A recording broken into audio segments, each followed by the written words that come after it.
조갑제TV 시청자 여러분 안녕하십니까. 2022년 11월 16일 오후 12시 38분입니다. 낮 12시 38분입니다. 이재명 민주당 대표가 말한 대로 자신의 분신 두 사람 김용, 정진상, 김용은 구속되어 있고 정진상은 오늘 구속영장이 청구되었는데 내용으로 봐서 구속영장이 떨어질 가능성이 상당히 높습니다. 분신 두 사람이 구속되었는데 그 사안이 모두 이재명과 불가분의 관계에 있습니다. 다음 단계는 이재명 수사다, 이재명 신문이다, 이재명에 대한 구속영장 청구다, 이런 길로 수사가 흘러가고 있습니다.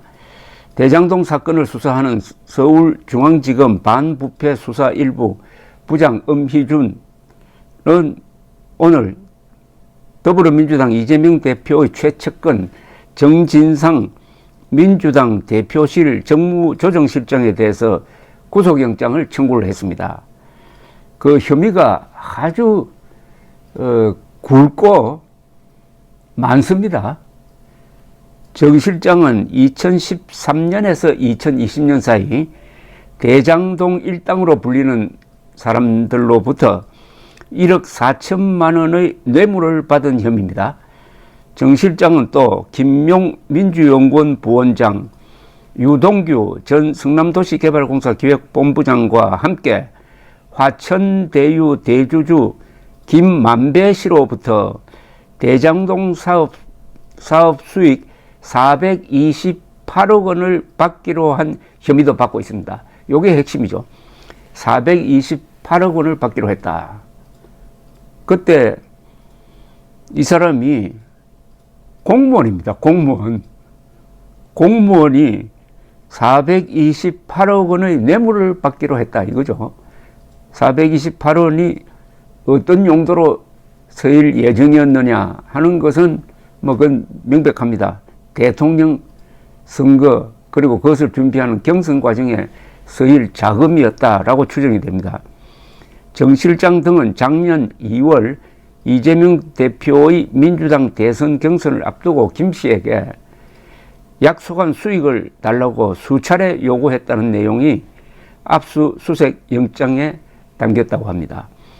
정 실장은 유동규 씨와 공모해가지고 2013년에서 2017년 사이 대장동 일당인 남욱 변호사 등에게 위례 신도시 사업 관련 내부 비밀을 전달하고 남씨 측 업체가 선정되도록 도운 혐의, 이것은 부패방지법 위반이 됩니다.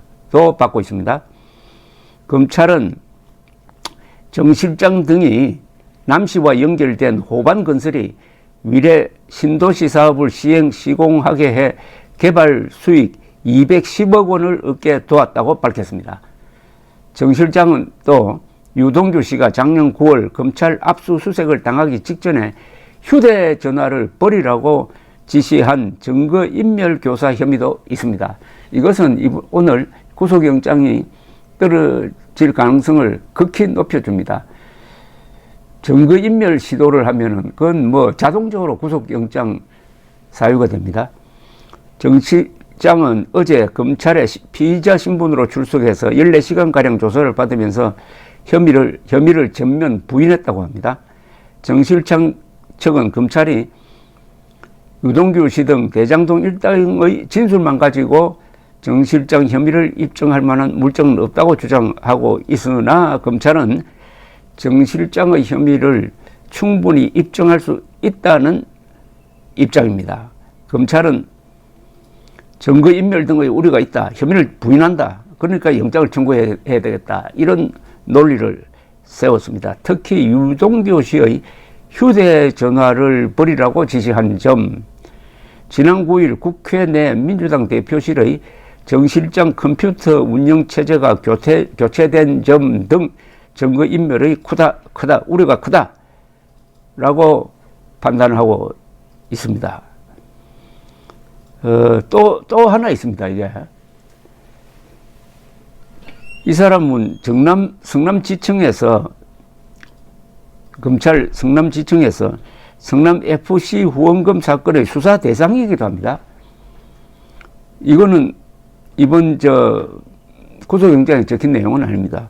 이 의혹은 성남시가 2015년 두산건설의 분당구 정자동 병원 부지를 상업용지로 업그레이드 해주는, 용도 변경해주는 대가로 두산건설에 50억 원을 성남FC 축구단의 후원금으로 내게 했다는 내용입니다.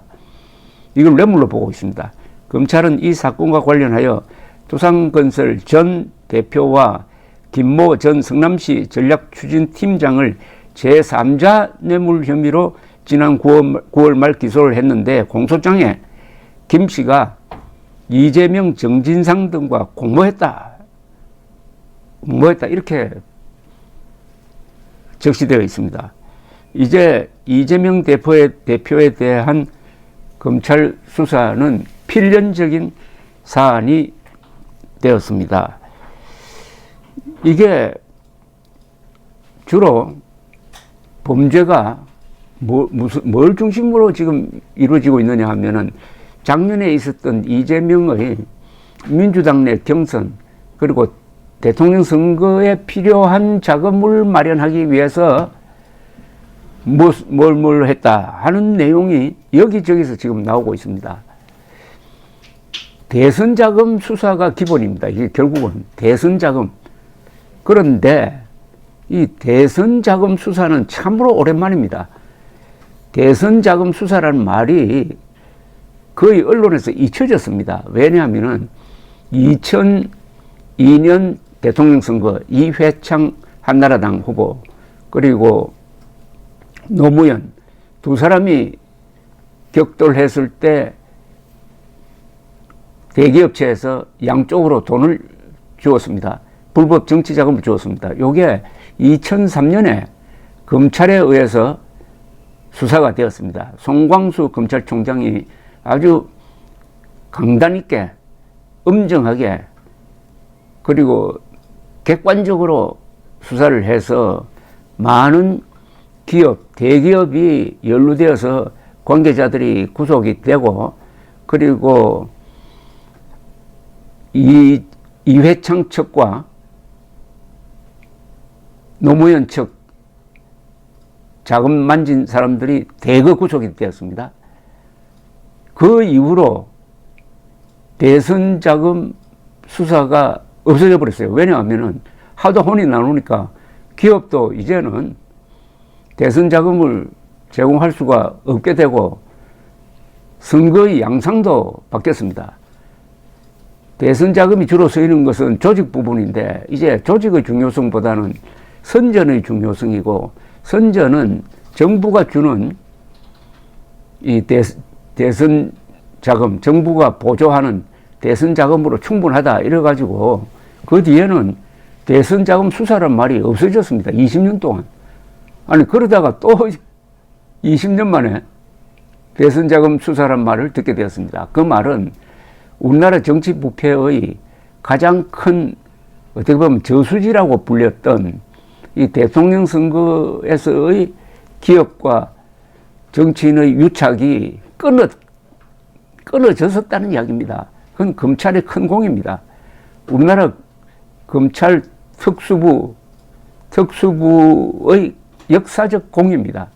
부패의 축을 없애버린 겁니다. 뽑아버린 겁니다. 그런데 이재명이 들어서 가지고 다시 대선 자금을 조성하기 위해서 이제는 대기업이 아니라 큰 사업을 벌려가지고 민간업자가 남긴 수익 중에 일부를 가져가는 식으로 새로운 신종 부패가 생긴 겁니다.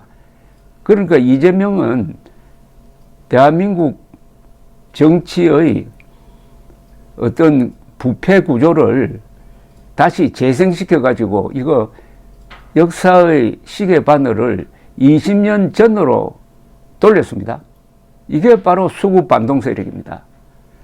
역사는 앞으로 나가야 하는데 이재명의 역사의 시계는 20년 전으로 돌렸습니다.